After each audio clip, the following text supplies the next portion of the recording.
Thank you, Speaker. Speaker, my question is to the Minister for Fair Trading.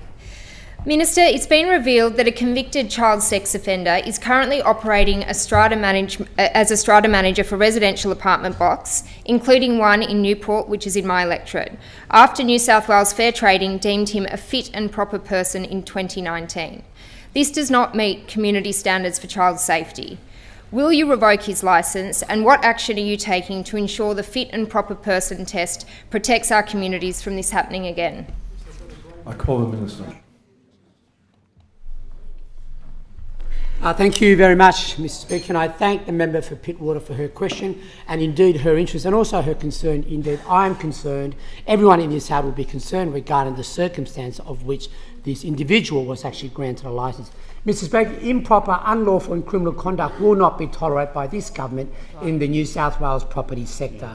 I've made it clear, Mr Speaker and colleagues, to New South Wales Fair Trading to continually always to scrutinise licensee applications to ensure that our community's expectations are always met, Mr Speaker. I would also make it clear to the House, as the good member has rightfully stated, that this licence was actually granted back in 2019. So certainly when this came across my desk, I was frightfully concerned about how this licence was actually granted. I've actually asked, Mr Speaker, for Fair Trading to obviously to investigate the way this licence was granted. And on top of that, I want to also let the member know that I've asked advice from New South Wales Fair Trading to determine whether the current legislation is actually fit for purpose to ensure that it continues to uphold our community's expectations. Mr Speaker, the government is taking this issue very seriously and to ensure that we take the right investigative approach and to ensure that community expectations are always met. But Mr Speaker, this particular circumstance really talks about how the government is actually managing all the licensees which actually operates in the, whether it's the strata sector or the rental sector in general, Mr Speaker. Our broader reforms has proven that this government is not scared of taking strong action against licensees who are actually doing the wrong thing, Mr Speaker. For example, we've overhauled our strata laws to protect people buying and living and obviously transacting in the apartment and strata sector.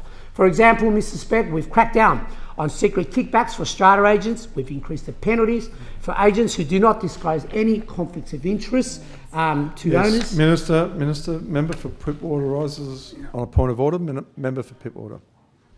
Speaker, it's 129 relevance. Just, I suppose the specific question is, will this person have their licence revoked? Thank you. The Minister, I'm sure, heard the question, and he is being directly relevant in this Thank you very much. As said, Mr Speaker, we are investigating the circumstance, and I said we're also looking at whether the legislation is actually fit for purpose. As I mentioned, Mr Speaker, in terms of our licensees in the property and strata sector, the government has taken very strong action on this front.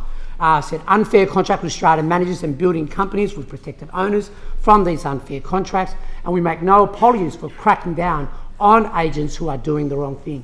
$8.4 million to the Strata and Property Task Force, which conducted any one, any tear in audits across the state.